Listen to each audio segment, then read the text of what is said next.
Hey guys, welcome back to Resistance Chicks. We're your hosts, Leah and Michelle. Today is the 30th of June, the last day of June. We're entering into July tomorrow, which is, leading up to the 4th, which is always fun for us here in the United States. But today we're going to go to Europe and we're going to go to the UK and we're actually going to go to North Korea with Kim Jong-un and President Trump, which is super exciting. But this is our Sunday show where we cover usually European and UK news, but we also try to expand that to the rest of the world. Because we focus so much on America. It really should be called World News, but we're going to switch gears here. Thank you, Trump. Peace in the... Well done, Trump and Kim Jong-un. I think he's doing a good job keeping his little trigger-happy finger off the button of blowing people up. And that's another thing, just to round that off. Why would, you said this, but I want to expound on it. Why would Trump stop over and step over the line to kind of maintain the peace? Like, you know what? If you've got a friend, every once in a while, you got to contact them and say, hey, I remember you, thinking about you. How you doing? Love ya. Or else you're going to lose that friend. So Trump's like, hey, Kim Jong-un, coming over to see ya. Been missing you, buddy. And the video that I just shut down. It's so great. And he says, I would definitely invite him to the White House. Wow. Okay. Britain signs $1 trillion net zero carbon suicide note. As predicted, Theresa May's lame duck government has gone ahead and signed the $1 trillion suicide note, committing the UK to net zero decarbonization by 2050. Wow. Do any of the incompetent virtue-signaling pillocks, both on the government's and the opposition benches, who signed this piece of magical unicorn fairy tale tosh, have any idea what 1 trillion looks like? Here's one helpful offering from the Global Warming Policy Foundation. MPs are voting today to commit to reducing Britain's CO2 emissions to net zero. The cost is likely more than $1 trillion. Ministers said the impact assessment is not required. How much is $1 trillion? I watched this the other day. This is pretty crazy. It won't go away. Well, just click on it. $1 trillion is a million. £1 trillion would pay the salaries of 340,000 NHS nurses for a century. 314,000. 14. Go ahead. The UK government is introducing a plan to reduce our CO2 emissions to net zero. It will cost at least £1 trillion. There's the £1 trillion. Many experts believe it will cost much more. The government says there's no need for an impact assessment or cost-benefit analysis. With that sum of money, it points out you could pay the salaries of 314,000 NHS nurses for a century. That's another way years. of looking at this is if 1 second is £1, then 1 trillion is the equivalent of £1 spent every second for 32,000 years. Whichever way you look at it, 1 trillion is the kind of public expenditure you'd need to be out of your mind not to sign off without very serious scrutiny.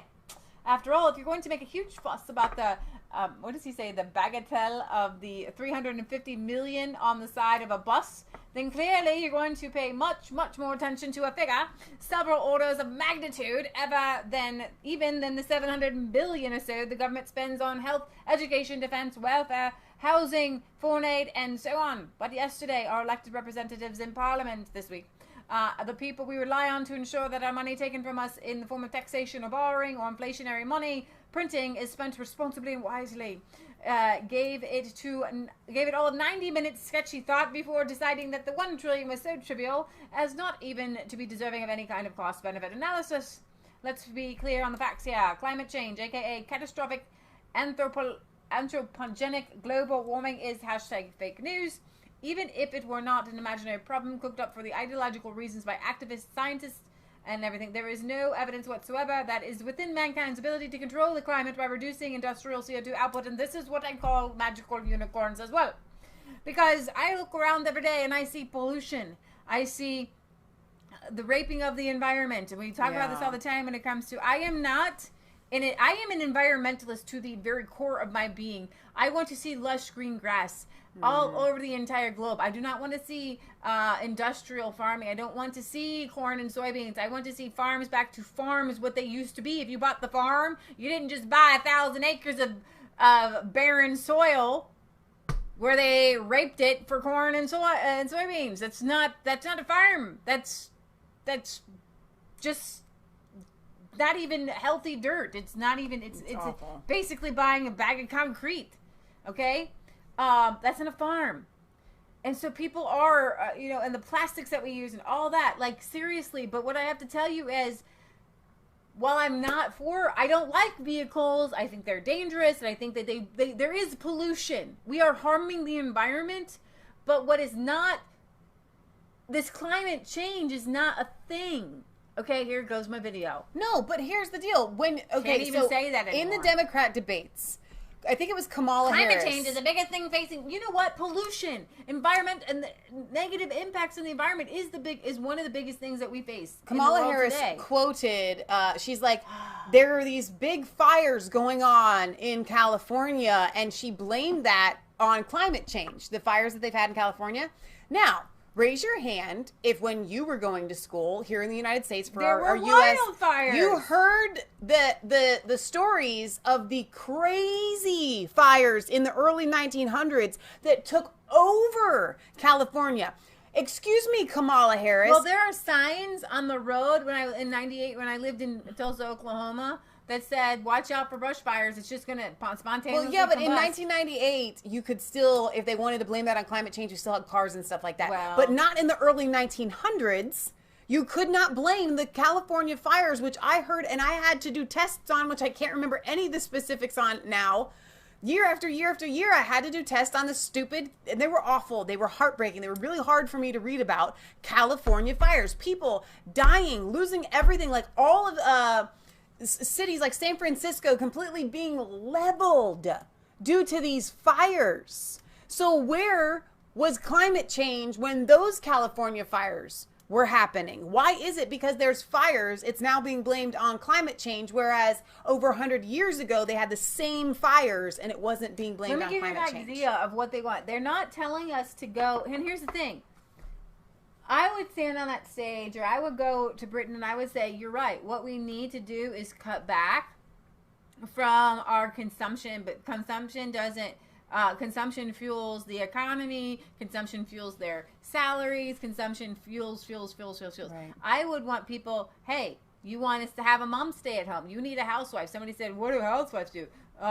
You know what? You need a housewife so that somebody to make your soap. Somebody to cut back on all the things that you have to buy, because buying right now includes using a lot of fossil fuels, because fossil fuels, I'm not for using a lot of fossil fuels because they are finite in nature. Which is why can't we talk about the things that we agree on that are real? And in fact, that the words are lost from me because they are swatting they're swallowing swatting at a gnat and swallowing a camel. Yeah. Okay. And here's the thing. They're making a mountain out of a molehill and a molehill out of a mountain. Nobody's talking about pollution. Nobody's talking about how we're high, and only the conservatives are saying, hey, look at China, look at Asia, who their rivers are filled with plastic. Right. And this is absolutely insane. Well, they talk about it, but they don't talk about it like, but they don't gun talk about what and LGBT rights and what you can do to mitigate that is you need less consumption. If you have less consumption, because maybe you should go get people a couple cans, okay? Because if I'm going to grow my tomatoes, if I'm going to buy something in bulk, then I have these jars, and they are reusable. Now, my metal tins, the lids are not, but I can recycle at least the rings. Go ahead, that's a good. And this is what every single person in the entire world should be doing. And this is what will cut down on a lot of pollution, because you need to canning your own food. So this is salsa, Skyline Taco hot sauce, which is like a salsa. That sounds This good. is just regular hot sauce. We have canned blueberries. I forgot about those. Those are super yummy. Whoa. And we grew these pears. We grow pears every year on our pear tree, which is a renewable resource. And I hated to interrupt you. And so why isn't it part of their $1 trillion is to plant fruit trees and fruit bushes that you can pick? I saw somebody pick to teach canning and home ec. Pick a daylily or something or whatever, and the police came and gave the man a ticket from the side of the road. So they're still into there. But why is it that the health of a nation is based on economics and how much money is being spent and how many products are being consumed? Right. That doesn't actually measure the health of a nation, because if you were to look here at God's Little Acre and how much stuff we don't consume that we're doing ourselves, we spend very little money. We also make very little money, but we spend very little money, but we live really well because of these kinds of things. So we wouldn't be touted as, oh, look at the economics of God's Little Acre. They really are, they have money coming and going and they're buying products and they look really great. Show them, maybe show them the flats over there. We spend money on the things to help us to create things. Okay, so for instance, we have stalls in this basement to help Matt to create things so we don't have to buy them at the store. Right. We might, these were free, but we might buy some trays or whatever. These were left over from the greenhouse. These are great to start little individual ones. These are like plugs. So when I say you spend money on the things that to help you make things. Now, if you can't make something, it's fine to buy things. I'm not saying that you shouldn't buy things. I look at my pantry. I got lemon juice. I don't have enough lemon trees. I got baking powder in there. I have to buy the jars. I buy rice. There are things that I can't produce. I buy popcorn, but I make it myself. You know what I mean? And so I'm not saying that I'm perfect. I'm not saying that it's wonderful. I'm not saying that we live in some sort of utopia, because by golly, it's hard to do sometimes. Right. It's because of the time. The stuff isn't necessarily I'm just hard. saying it's not a measure of the health of a nation, the economics. Exactly. Horatio popped in, so I always like to give him precedence in favor. You're spoiled. Did he say?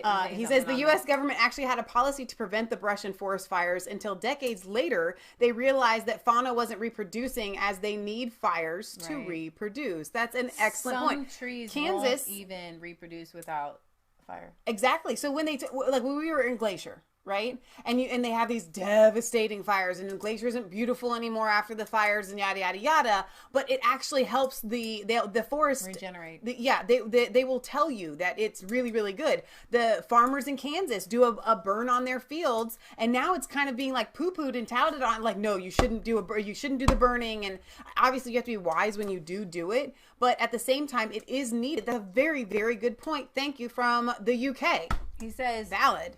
All right. Okay, let's see. In 2018, world consumption of fossil fuels rose to 11,000 million tons of oil equivalent. To get that down to zero, as proposed by the zeroist, would require a lot of alternative energy. There are 11,161 days until 2050. Getting to net zero by 2050 requires replacing one IMTO of fossil fuel consumption every day starting now. On a global basis, such a transition would require building the equivalent of a new 1.5 gigawatt nuclear plant every day for the next 30 years. Oh my gosh. If not nuclear, maybe solar. And this is where solar works on individual basis. Yeah. Solar does not work when you have these giant monstrosity of homes. Yeah. And you want to power all their HGTVs and blah blah blah blah blah from one source. It works if you pare down how you live and you put solar panels on your own roof. Right. So I don't want to poo-poo solar, because we looked into solar. I like solar. Me too. However, if you do it on an industrial scale, it will literally destroy the very environment you say you're trying to protect, because it takes 3 million solar panels to produce 1 gigawatt of energy, which means that by 2050, the world would need 3 million 3 million times 11,865 solar panels to offset fossil fuels. The wind alternative would require 430 new wind turbines, each of the 11,865 days leading to 2050. Wait, slow down those numbers. That's crazy. 430 new wind turbines every day. Every day. That's not one a day. Okay, that's every single day for 11,865 days. Right. Oh my gosh.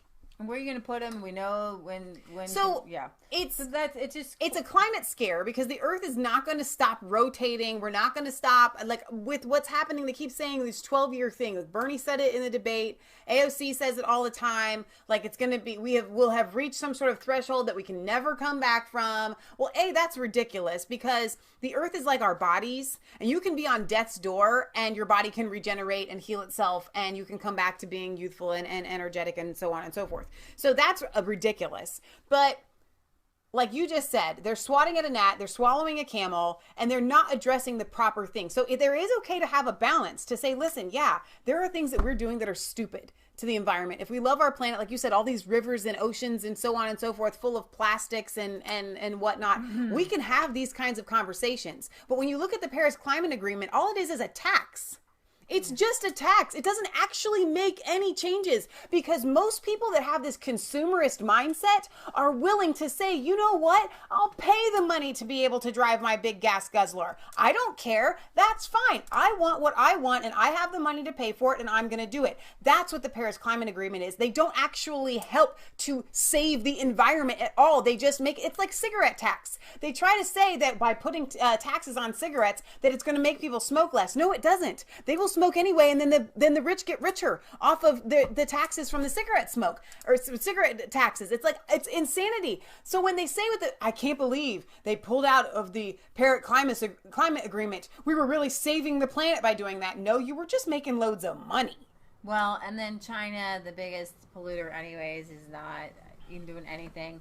All right, you guys. We will see you back later this week. I'm going to try to do a Bible study. Not sure when, but at some point, Lord willing. So, and don't forget to check out Patriot Gallery's stream from last night, which was really, really good. I actually stayed awake. I was falling asleep, but I stayed awake till the end to listen to it because I was so into it. So I want you to check that out. And thank you, Patriot Gallery, for putting out content when Leah and I can't do it. So, all right. We love you guys. God bless.